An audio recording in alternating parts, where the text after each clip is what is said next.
Halo, assalamualaikum warahmatullahi wabarakatuh.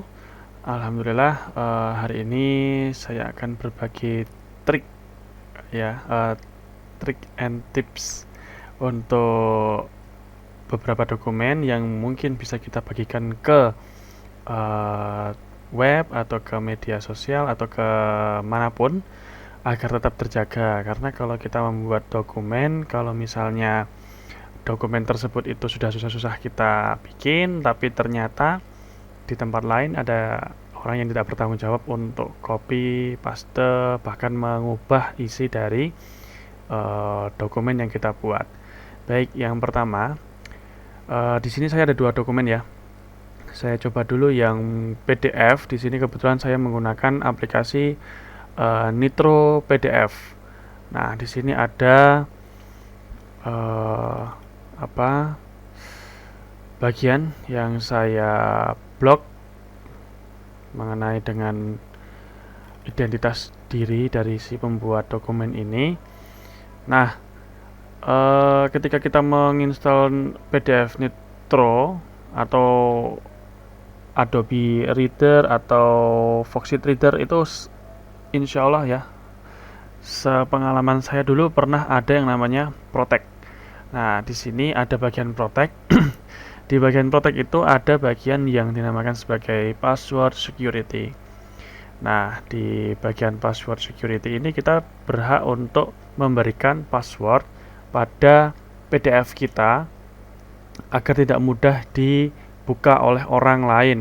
Jadi hanya orang-orang yang memiliki password saja yang bisa mengakses PDF kita. Nah, untuk sertifikat security berarti ini ya untuk sertifikat ya, keamanan sertifikat. Di sini ada manajemen profile, tanda tangan, ya, certify. Terus ada yang lain-lain tentang identifikasi. Nah, di sini kalau kita ingin menjaga dokumen kita yang sudah kita buat dengan susah payah agar tetap aman, tidak dirubah oleh orang-orang, di sini ada pilihan password security. Nah, ini kita klik. Di sini ada dua pilihan. Yang pertama open password. Jadi kalau misalnya dari file seperti ini, mana tadi ya?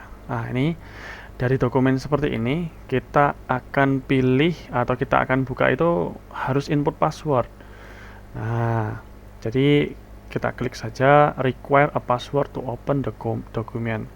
Di sini saya kasih contoh ANA passwordnya, terus untuk confirm password juga ANA.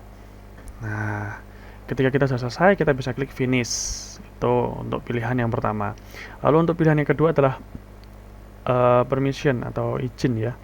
Jadi ketika kita memberikan password, misalnya di sini kita isi ANA, di sini juga diisi ANA.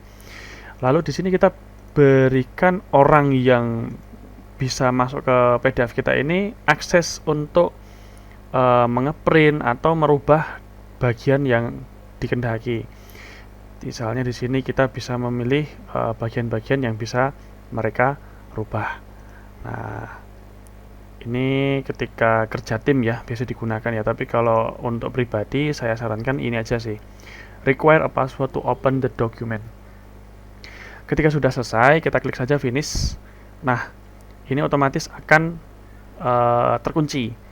Setelah itu jangan lupa, karena ini Nitro PDF ya, kita bisa klik CTRL-S di Windows. Nah, tadi ada proses, itu dia artinya mengesave password yang sudah kita simpan tadi. Di sini saya coba untuk close, lalu saya coba buka lagi. Nah, dia akan meminta konfirmasi password. Oke. Nah, di sini saya coba buka ANA. Nah, di sini bisa dibuka kembali. Nah, untuk informasi bahwa di Nitro PDF itu dapat kita edit bagian PDF tanpa mengkonvertnya. Ya, walaupun di sini ada pilihan untuk convert to Word, ada convert to Excel, kita bisa langsung edit dengan cara klik edit. Nah, di sini namanya bisa kita rubah. Oke. Nah, maka dari itu untuk bagian PDF di zaman sekarang itu tidak seperti zaman dulu ya, harus di convert dulu, harus di copy paste. Tapi kalau sekarang PDF ini bisa langsung di edit. Jadi bahaya juga sih kalau misalnya kita hanya menggunakan protect melalui password security. Nah, untuk lebih amannya, ini saya close dulu ya. Ini nggak usah di save. Untuk lebih amannya sekarang kalau misalnya kita menggunakan kita menggunakan Word. Sini saya coba buka untuk menggunakan Word. Saya klik enable editing. Nah, seperti ini ya modelnya ya. Nah, di sini saya menggunakan Microsoft Word 2019. Nah, mungkin untuk Microsoft yang di bawahnya 2019 seperti Microsoft 2016, 2013, 2010 atau di bawahnya itu juga ada bagian reviewnya ya. Di bagian review, lalu di bagian sebelah kanan di sini ada bagian protect. Nah, protect di sini ada restrict editing. Untuk bagian restrict editing di sini lebih menurut saya lebih manjur untuk orang lain agar tidak mudah mengedit data yang sudah kita buat. Jadi di sini saya klik restrict editing. Di sini ada format restriction. Nah, untuk limit formatting ini kalau kita klik berarti ada beberapa format yang diperbolehkan untuk dirubah oleh orang lain. Nah, di sini kita klik setting. Nah, ini adalah beberapa yang bisa dirubah. Tentunya ini sesuai dengan apa yang ada di Word kita ya, ada yang di dokumen kita. Kalau misalnya di dokumen kita hanya isi sedikit ya paling nanti isi cuma sedikit. Tapi karena banyak teks dan banyak kombinasi, jadi banyak juga option yang dapat dipilih. Nah, ini kembali lagi kalau misalnya kita ngeklik limit. Jadi masih ada beberapa orang yang bisa mengakses dan merubahnya, tapi dibatasi. Ini kalau dari saya nggak usah aja sih. Nah, terus yang nomor 2, editing restriction. Di sini kita kalau misalnya kita centang ya, kita cek di sini hanya allow only this type of editing in the document. Berarti cuma ada beberapa kasus yang bisa digunakan untuk mengedit dokumen. Nah, di sini ada pilihannya track change, comment, filling in form, no change. Nah, kita pilih yang no change aja. Biar apa? Biar orang-orang hanya bisa membaca saja. Nah, di sini ada pengecualian. Ini hanya opsional ya, jadi boleh tidak boleh diiyain. Jadi di sini kita kasih option editing. Kalau misalnya diklik everyone, berarti dokumen kita ini bisa dirubah atau bisa diedit oleh siapapun. Kalau si limitnya nggak diklik ya, kalau diklik limitnya berarti diedit oleh siapapun dengan batasan tertentu. Lalu selain everyone di sini ada beberapa orang yang bisa dipilih untuk merubah. Nah, kalau saran saya karena ini adalah dokumen pribadi, tidak usah diklik. Jadi hanya kita saja yang tahu sama orang yang mau membaca atau orang yang mau mengedit. Di sini ada more users, berarti ada beberapa orang yang diperbolehkan untuk mengedit. Tuh, jadi ada dua fungsi ya yang lebih harus difahami. Lalu di nomor 3 ada start enforcement. Nah, di sini kita bisa klik yes start enforcing protection.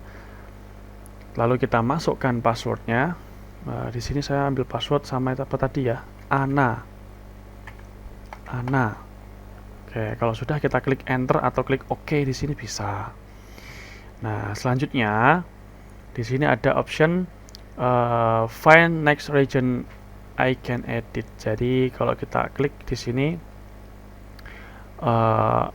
temukan wilayah yang untuk bisa mengedit. Jadi ada beberapa pilihan sih. Kalau ini nggak usah dihiraukan ya, nggak usah kita gubris, nggak apa-apa. Di highlight nggak usah juga, tidak apa-apa. Ini bebas, opsional saja. Nah, kalau sudah bisa kita klik CTRL save atau kita klik save atau kita klik di keyboard CTRL S atau kalau di Mac itu Control Command save ya kalau nggak salah ya. Nah, kalau saya biasanya lebih suka di close baru diklik save. Itu saya sukanya seperti itu sih. Baik. Nah, di dokumen Word ini saya coba kembali. Nah, ini saya coba buka kembali. Opsionalnya semuanya mati. Ya, untuk find di sini masih bisa untuk mencari, tapi kalau untuk replace nanti dia misalnya di sini saya coba program. Saya ganti Pro. Nah, tidak bisa. Hanya klik find, di replace dan replace all tidak bisa. Hanya ada yang bisa di klik si find next aja. Jadi tidak bisa di replace ya. Oke, kita coba lagi. Format painter itu juga tidak berfungsi. Nah, ini semua juga tidak berfungsi. Bagian edit juga tidak berfungsi ya. Nah, ini untuk insert aja sih ya. Ini juga tidak berfungsi. Jadi semuanya tidak berfungsi. Nah, jadi sama sekali tidak bisa edit. Tidak bisa edit sama sekali. Lalu selanjutnya ketika ada orang yang mau mengedit, misal di sini saya ketik sembarang, nah langsung keluar tuh. Saya ketik sembarang langsung keluar restriction editing. Nah, berarti kita harus punya izin untuk mengedit. Kalau mau diedit berarti kita harus klik stop protection. Nah, baru dimasukkan passwordnya. Kalau orang tidak punya password, pasti dia tidak akan bisa mengedit. Di sini saya ambil contoh yang sebelumnya ya. Passwordnya adalah Ana. Saya klik enter. Nah, bisa nih. Mulai saya edit. Ini semuanya sudah hidup kembali. Ya, di atas ini tombol panel menunya sudah bisa dibuka. Sub menunya juga bisa terbuka. Dan bagian restarting editingnya bisa kita hilangkan atau kita kasih izin. Makanya ini kalau menurut saya lebih mantap dari yang PDF sih ya. Jadi bisa ditiru untuk dokumen kita agar tidak mudah diambil oleh orang lain. Baik, seperti itu video kali ini, mudah-mudahan bermanfaat.